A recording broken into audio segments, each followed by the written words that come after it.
peace with an entity that denies its very right to exist, and an entity whose whole reason for being is to destroy the Jewish state.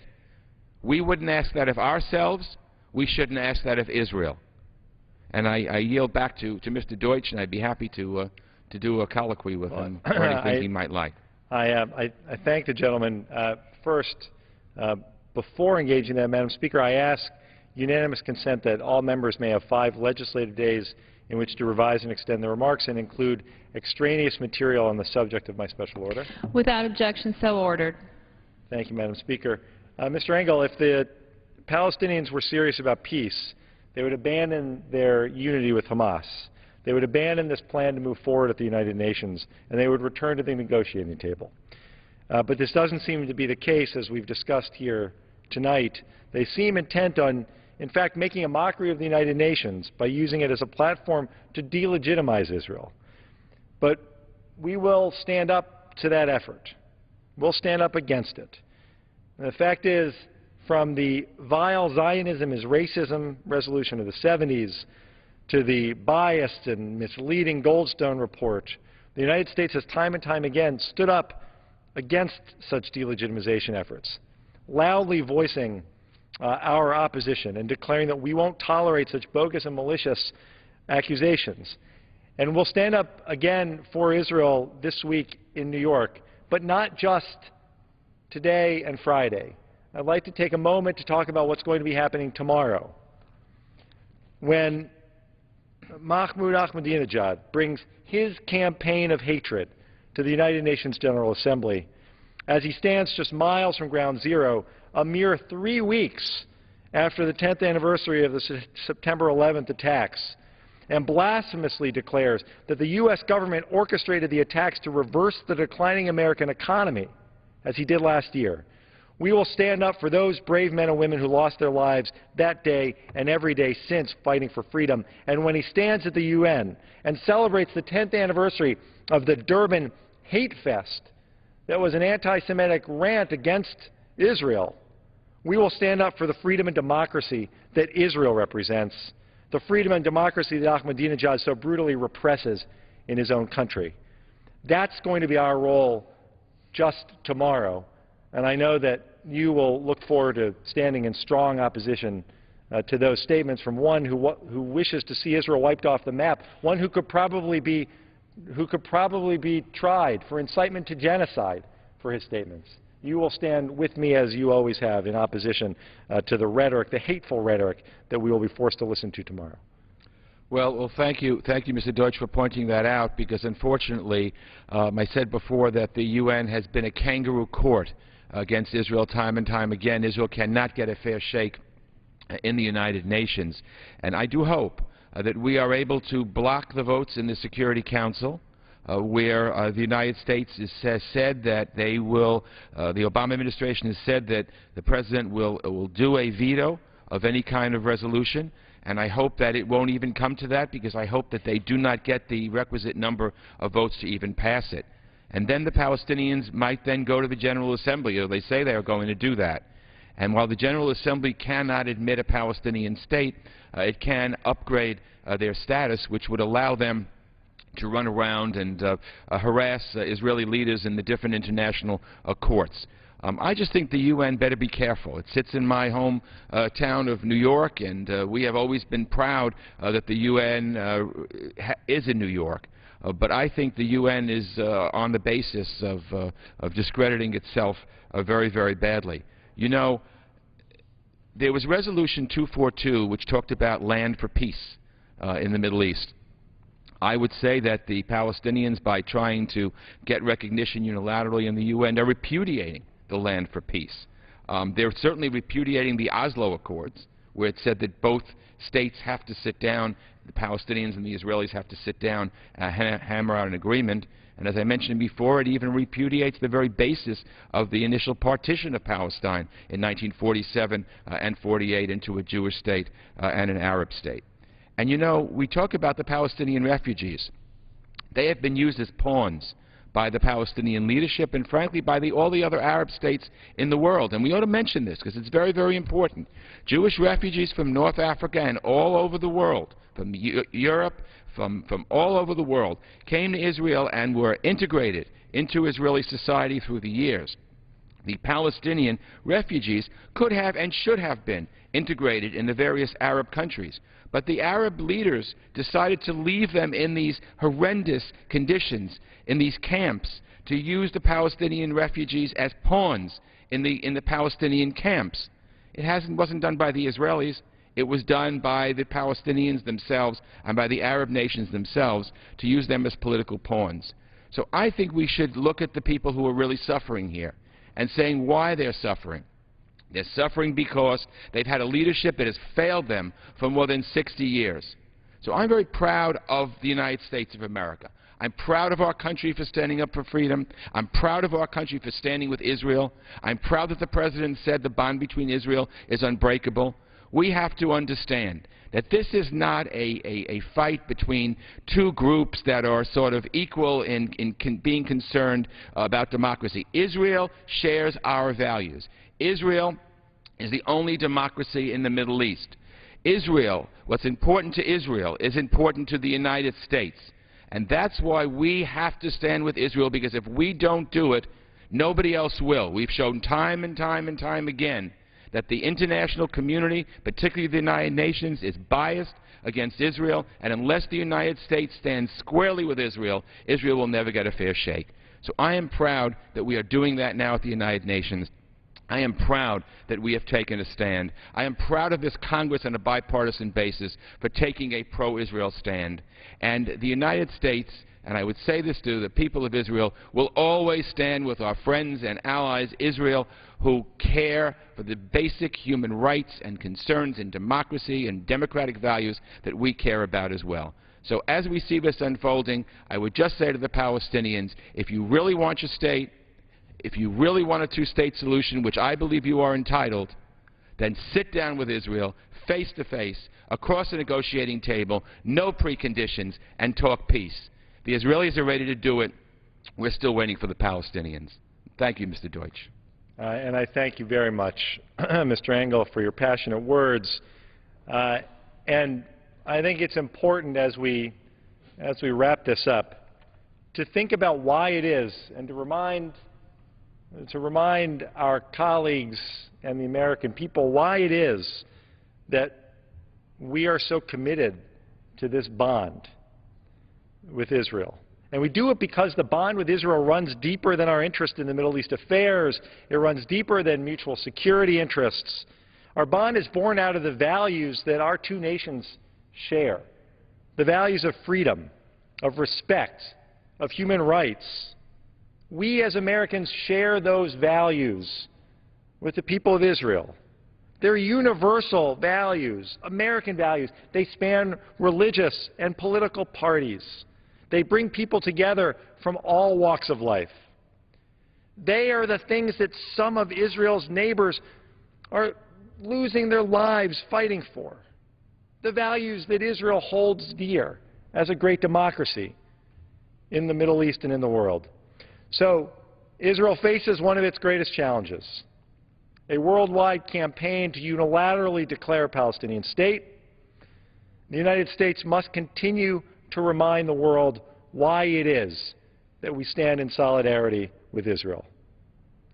I urge our allies around the world to stand with us now in urging the Palestinians to abandon this misguided and dangerous quest. If Mr. Abbas seeks a state where Palestinian people can truly prosper, a peaceful state, then he will look to Israel as a partner. He will understand why negotiations provide the only path to peace, and he will take his seat at the negotiating table. To our whip, Steny Hoyer, who helped us arrange this hour, and to my colleagues who participated, and to everyone who has tuned in even for a moment, I want to say thank you. Thank you for giving us the opportunity to stand up at this most difficult and crucial moment in the history of the U.S.-Israel relationship and remind our allies from around the world and every nation from around the world just how strong and unbreakable the bond between our two nations is. Madam Speaker, I appreciate it, and I yield back the balance of my time. Under the Speaker's announced policy of January 5, 2011, the gentleman from Georgia, Mr. Gingrey, is recognized for 60 minutes as the designee of the Majority Leader.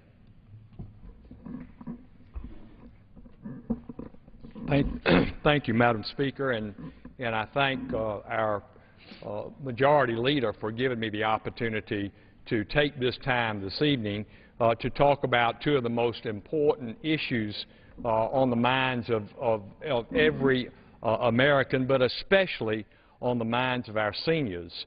And those two issues are, number one, Medicare, and number two, the Patient Protection and Affordable Care Act. Now, if you go to the 11th Congressional District of Georgia, Madam Speaker, and you say, what do you think about Patient Protection and Affordable Care Act that was passed on March the 23rd, 2010, a year and a half ago in this body, they would say, I don't know what you're talking about. What is PPACA, Patient Protection Affordable Care Act? And then if you said to the folks in the 11th of Georgia, well, Obamacare, they say, oh, yes, of course, now I know what you're talking about. So tonight I will use the term Obamacare, not in a pejorative way, but it's the term that's most recognizable to the American people. And of course, even today, a year and a half after passage of Obamacare, fully 60% of people across this country are opposed to it. They were opposed to it at its inception, and yet when President Obama was inaugurated and became our 44th president, just within weeks there was this push to have something that I would call national health insurance, government-controlled health insurance for this great country of ours. And so many times, Madam Speaker, the dialogue was, well, we've been wanting this government-controlled health insurance, national health insurance, Medicare for all, government insurance from cradle to grave for years, way back in probably the days of Theodore Roosevelt. We've been wanting this, and we've been trying to get this passed, and now is our opportunity. Now, finally, we have the opportunity to bring this to the American people. Well, who was it, Madam Speaker, that wanted it all these years, and why, if they wanted it so badly for 50, 60, 70 years, why was it never passed? Indeed, why was it not passed the last time before this passage in March of 2010? Why did it fail back in 1993-94 during the administration of President Clinton when we referred to it as Hillary Care? Everybody remembers that very well. Well, it's because the American people don't want this, didn't want it then, didn't want it in 1993-94, absolutely didn't want it in March of 2010, and yet this president and that majority at the time, the Democrats controlled this House of Representatives, they controlled the Senate, they had the White House, all their ducks were in a row, everything was aligned, and they literally spent a half, Madam Speaker, a year and a half forcing that legislation literally down the throats of the American people, even when folks of all ages, but especially seniors, were saying, you know, we don't really want this. And part of that reason, especially in regard to our seniors, Madam Speaker, is the fact that they were worried and still are worried about their Medicare program. Medicare, of course, was an amendment to the Social Security Act that was passed back in 1965. I had just completed my freshman year of medical school, and I remember it very well. And Medicare, of course, is a great program for our seniors. I would hate to think what our situations would be, those over 65 and those with disabilities, if it were not for the Medicare program. But, Madam Speaker, the Medicare program is far from secure. I'm sad to say that tonight, but it's the truth, and I think the American people, and again, especially our seniors who are currently on Medicare, or those that are getting close to age 65, that, you know, I think they know that our attention in this Congress and from this administration should be on preserving, strengthening the Medicare program for our seniors, and not spending a year and a half from January 2009 literally until March of 2010 with almost nothing on the agenda but passing this new entitlement program called PPACA, Patient Protection Affordable Care Act, or indeed Obamacare, that really has nothing to do with seniors, has very little to do with those who are poor in this country through no fault of their own, and thank goodness, again, created in 1965, their health care system called Medicaid. So, no, what we've done with Obamacare, Madam Speaker and my colleagues, is just simply create a whole new entitlement program.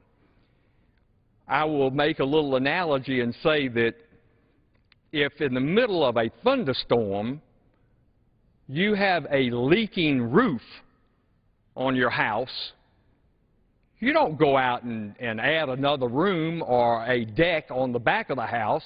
You get up on that roof and you stop the leaking. It's a matter of priorities, Madam Speaker. It's a situation that it's beyond my comprehension that the Democratic majority and President Obama would spend all that time and effort trying to add a new room, put a deck on the back of the house when the roof was badly leaking. And the analogy is, of course, that roof is the Medicare program. There's so many things that we need to do, and we need to have the courage to do. And I'm proud, I'm very proud of my party, the current majority in this House of Representatives, when we passed our budget for fiscal year 2012, sometimes referred to as the Ryan budget. Paul Ryan, Madam Speaker, as you know, our colleague that is the chairman of the Budget Committee. But it is a Republican budget, and it has the courage of conviction, the commitment to our senior citizens to say to them, we are going to fix the Medicare program, and we're going to guarantee that it will be there for your children and your grandchildren and your great-grandchildren, and that the benefit program that you currently have, and indeed even people who are not yet eligible for Medicare, but they're 55 years old, 10 years away, we would enact no changes whatsoever to their Medicare benefits. Medicare as you know it will be preserved and protected for those 47 million people who are currently on the Medicare program. Maybe 7 million of those are younger individuals who are permanently disabled. 47 million people currently on Medicare, And when you add those who today, men and women in this country who are 55 years of age or older, but not yet 65, in 10 years, Madam Speaker, that'll be another 20 to 25 million people on the Medicare program with absolutely no changes. And so you're talking about 65 or 70 million people 10 years from now who will be on Medicare, traditional Medicare as we know it, for the rest of their natural lives. And I hope every one of them, including myself, live to be 93 years old like my mom is today in enjoying the benefits and the security of Medicare. But again, we diverted our attention away from a program that our seniors can't live without, but that's in danger of becoming insolvent.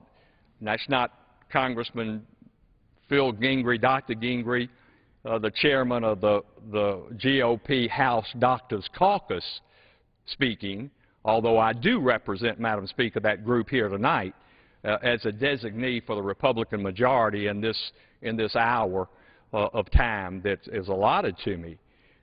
No, this is the trustees of Medicare and the Congressional Budget Office and the actuary of the CMS, Committee of Medicare and Medicaid Services, who every year they look at the sustainability of the program. And what they have told us, members of Congress on both sides of the aisle, in both bodies, we know very clearly that the best case scenario, if we do nothing, is that Medicare will be insolvent. We're talking now about the Hospital Trust Fund. It will be insolvent by the year 2024. Maybe it's worse than that. Maybe by the year 2020.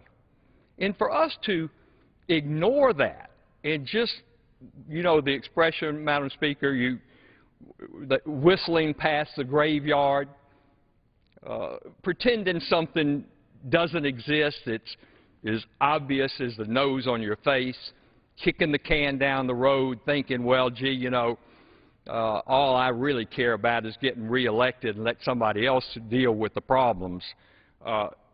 Unconscionable on our part. And, you know, to suggest that this new program to cover those in the country, I don't know how many, 20 million people maybe, that are not poor enough for the Medicaid program and not old enough or disabled enough for the Medicare program. Let's create yet another entitlement program. You know, if money grew on trees, that might not be a bad philosophy, but it doesn't. It doesn't. If it did, we wouldn't be in debt $14.9 trillion, soon to be $15.5 trillion. We just don't, we just can't do everything. And we have to set our priorities and focus on what is the right thing, what is the most important thing. And I say to my colleagues tonight, Madam Speaker, during this time, that most important thing is to strengthen, to preserve, to save our Medicare program for our current seniors and for our children and our grandchildren. You know, there's so many things in Obamacare, this new program, this new entitlement program to make sure that everybody has health insurance, whether they really want to or not. There are so many things in this bill which doesn't really fully go into effect until 2014, but yet the taxes that are burdening our citizens are already being applied, whether it's an addition to the payroll tax, taxing for the first time income that's not earned, income that's interest, income that's dividends, income that's rental income if mom and pop happen to rent out a room in their basement, and they have income over a certain amount. The president says they're rich. It's just again, as I used this word a few minutes ago, it's just unconscionable. And when Obamacare was created, one of the largest pay-fors in that program, Madam Speaker, was cuts to Medicare. Something like $550 billion taken out of the Medicare program, not to strengthen Medicare, not to pay for catastrophic coverage for our seniors, not to strengthen the prescription drug plan, Part D, not to close the donut hole. No, that money was taken out of the program to pay for this new entitlement that we know, most of us know as Obamacare, or the Patient Protection, and in my opinion, they should have called it the Unaffordable Care Act. That's what's hurting this country very badly right now. And there are many things in Obamacare that a lot of folks are not really aware of. They don't fully appreciate what is there because, as Speaker Pelosi said, you're not going to know until you read it. She suggested that once you read it, you might like it. That certainly has not turned out to be the truth. Well, Madam Speaker, I want to take an opportunity maybe to go through a few slides, and we'll get this easel turned a little bit so I can see it. But here are some of the promises. Here are some of the promises that were made as the Obamacare law was developed.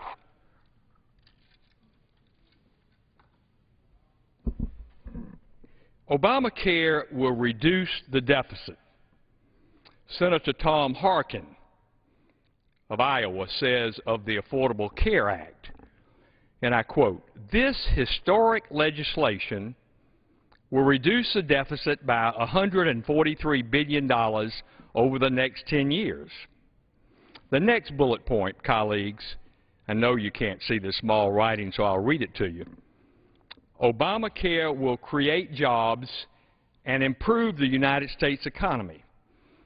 The White House claims that Obamacare, and this is also a quote from Tim Geithner, the Treasury Secretary, helps businesses and the overall economy by eliminating hidden costs that currently contribute to higher health care premiums charged to businesses and the government."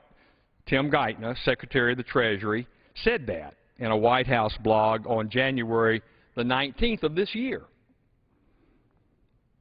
Another quote from the President himself. "The Patient Protection and Affordable Care Act, quote, will save a typical family up to $2,500 on premiums yearly." President Obama said that, of course, back in 2009. He also said, if you like your health plan, you can keep your health plan. During the health reform debate, President Obama promised Americans that there is nothing in the new law that would force Americans to change plans or their doctor. Colleagues, you remember that? Sure you do. Of course you do. And then the last bullet point on this slide, Madam Speaker, Obamacare will not ration health care. Now, this is in reference to the provision that was added in the Senate creating something called the acronym IPAB, Independent Payment Advisory Board, kind of like MedPAC is an advisory board under current Medicare. But this creates this new board, and Secretary Sebelius said this on June the 23rd, just a couple of months ago. Madam Secretary said, IPAB is expressly prohibited from making recommendations that ration care, that raise premiums or reduce benefits or change eligibility for Medicare. That's a quote from Secretary of Health and Human Services, Kathleen Sebelius. Here, Madam Speaker, are the realities. Those were the promises. Here are the realities. Colleagues, please pay attention to this next poster because this is so important. Obamacare will not, and I repeat, Obamacare will not reduce the deficit. According to a report by the House Budget Committee, there will be a $700 billion increase in the deficit in the first 10 years of Obamacare. The second bullet point, Obamacare will not create jobs, nor will it improve our economy.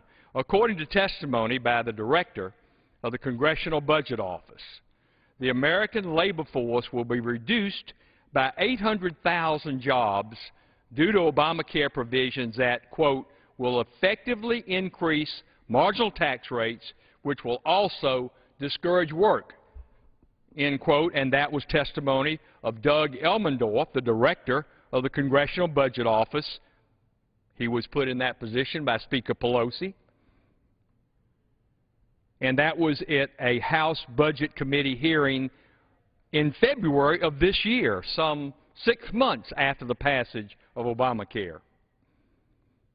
The third bullet, Obamacare will not lower health care costs for families by $2,500 a year. The President was wrong about that.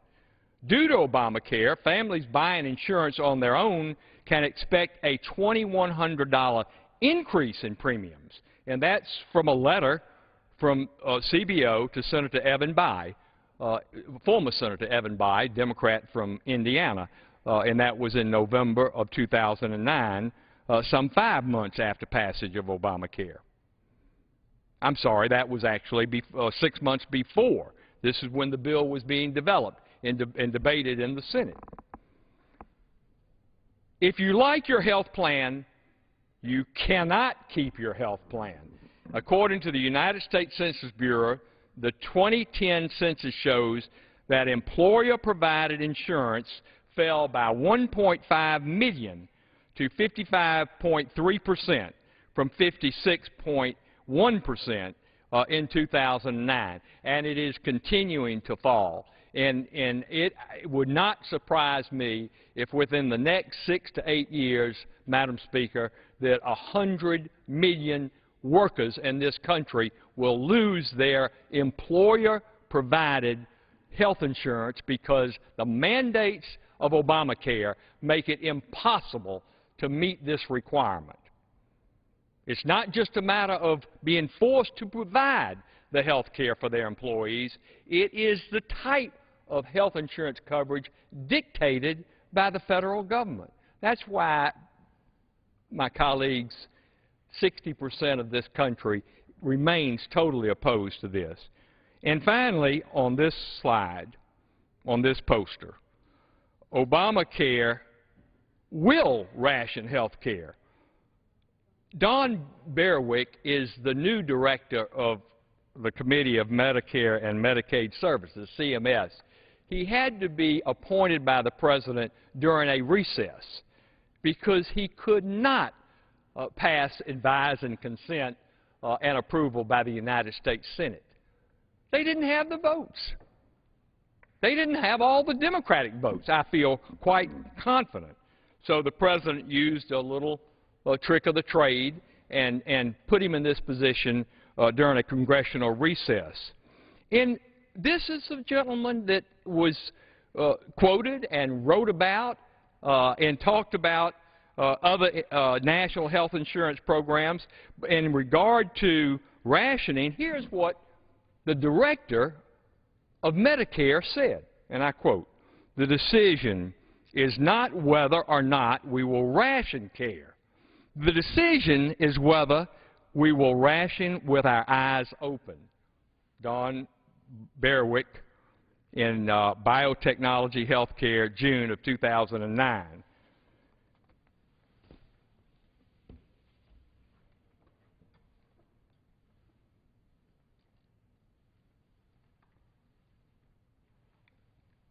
You know, Madam Speaker, as we talk about these two programs, Medicare on the one hand, Obamacare on the other, I just think it's so important for us to understand what kind of costs we're talking about.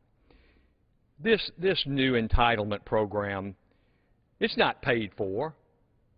They tried to say that it was paid for and raised $1 trillion by slashing and burning Medicare of $550 billion and raising taxes for the other $500 billion and said in the final analysis this is paid for and it saves money.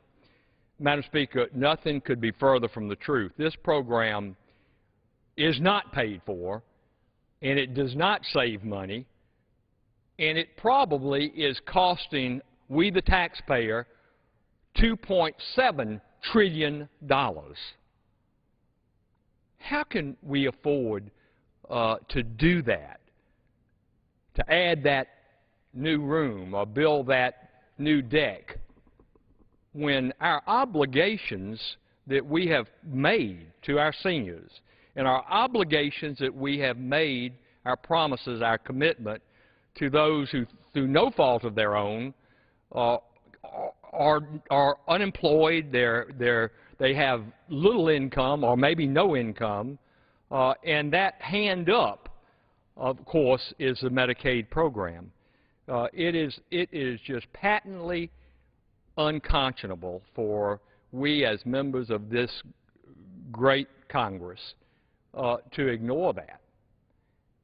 And as our super committee now is debating what needs to be cut in our overall spending of $3.7 trillion every year, and 30% of that is borrowed. That's how you get to a debt of $15 trillion.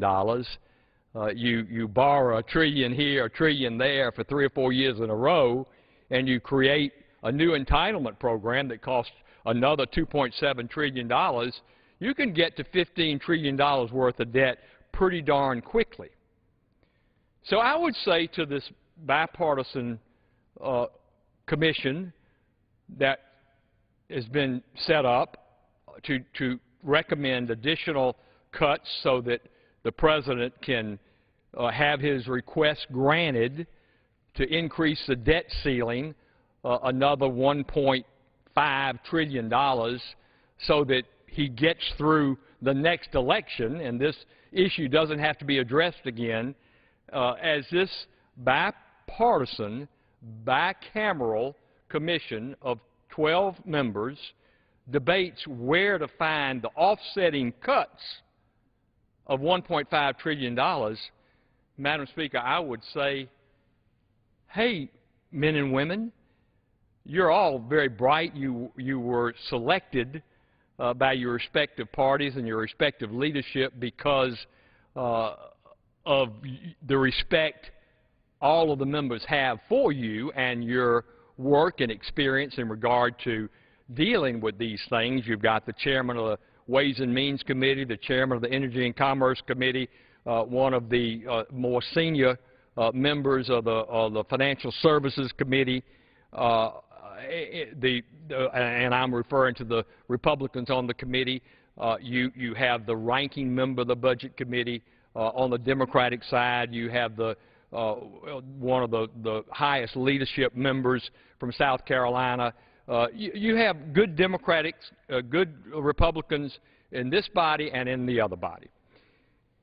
Well, I know they're struggling. I know they're struggling. I know the President just went to them and or sent them a document, a 29-page document, asking for, you know, another $2 trillion worth of cuts. Hey, repeal Obamacare, and you get $2.7 trillion of reduction in the debt. It is so simple. And it's what the American people want. It's what the American people want.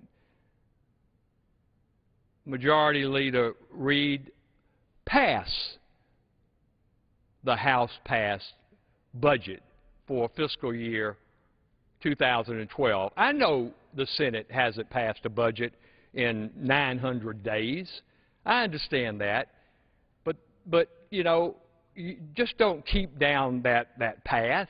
It's like trying to tax your way out of debt.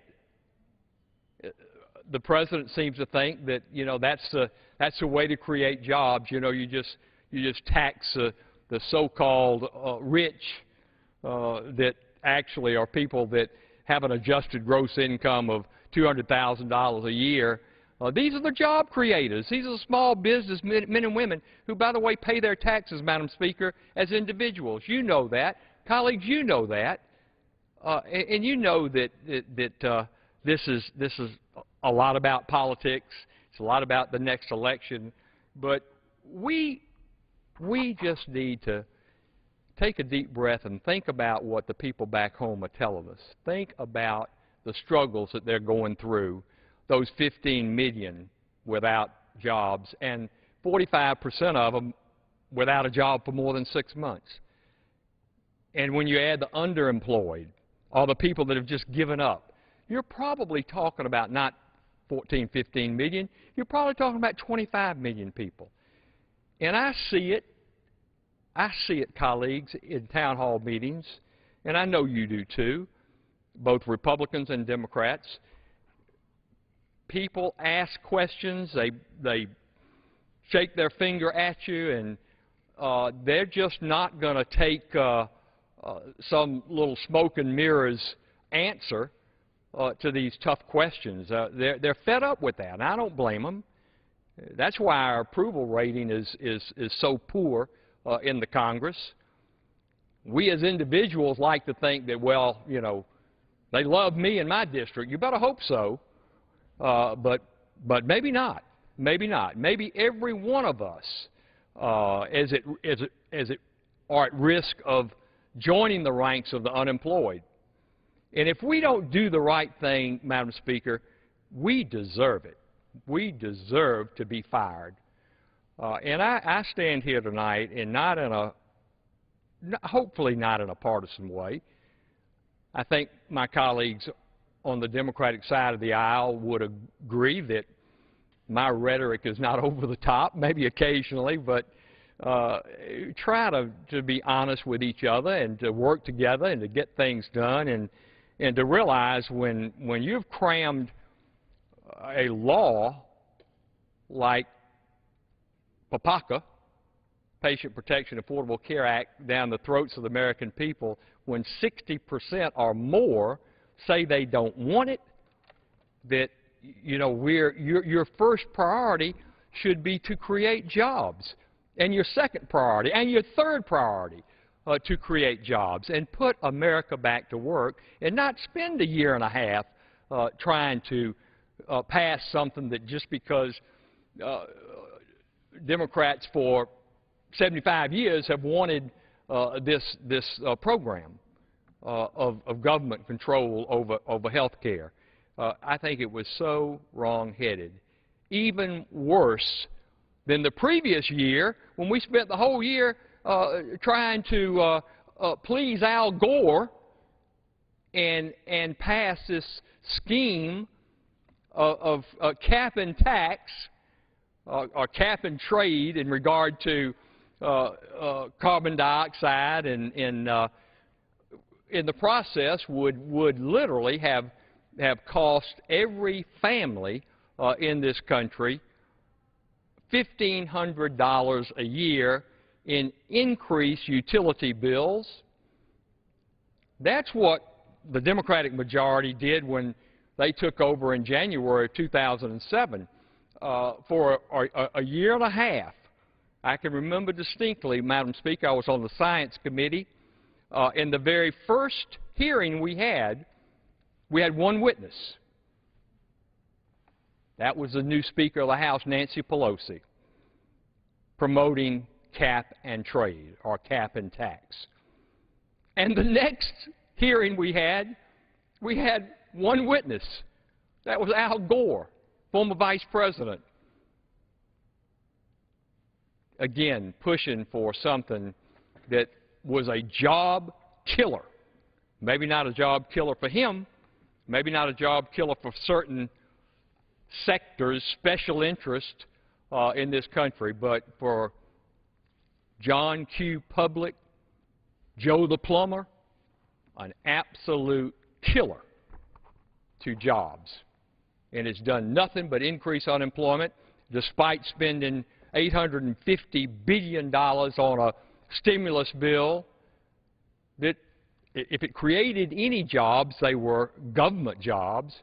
And then, as in the default position, the Democratic majority says, but, oh, well, you know, if it hadn't been for this bill that we passed all this spending, a lot of jobs would have been lost. Well, that's easy to say, but how do you count that? How do you verify that? Trust but verify.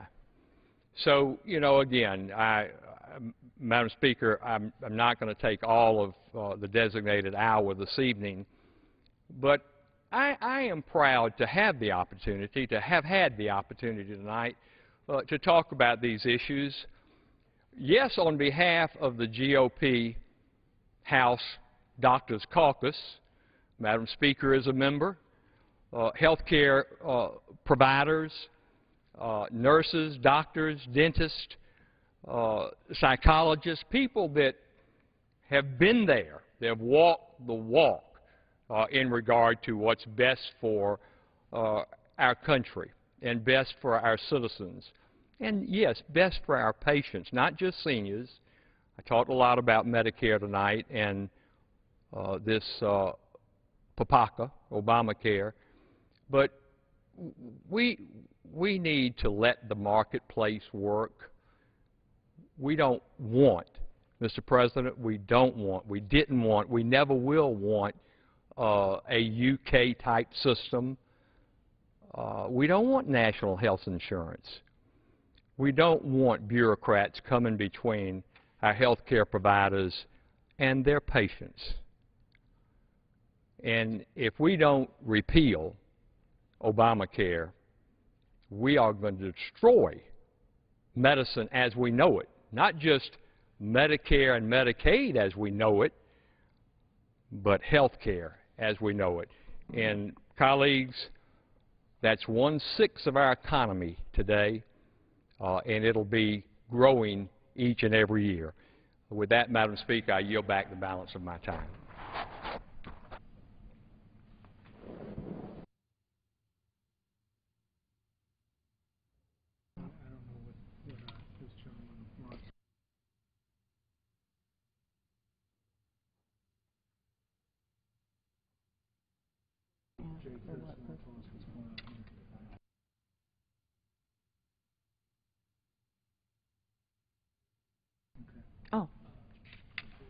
Oh, for rules, is he here? Okay. Pursuant to Clause 12A of Rule 1, the House will stand in recess subject to call of the Chair. The House has gavelled out, but earlier today members defeated the continuing resolution, a measure to fund the federal government through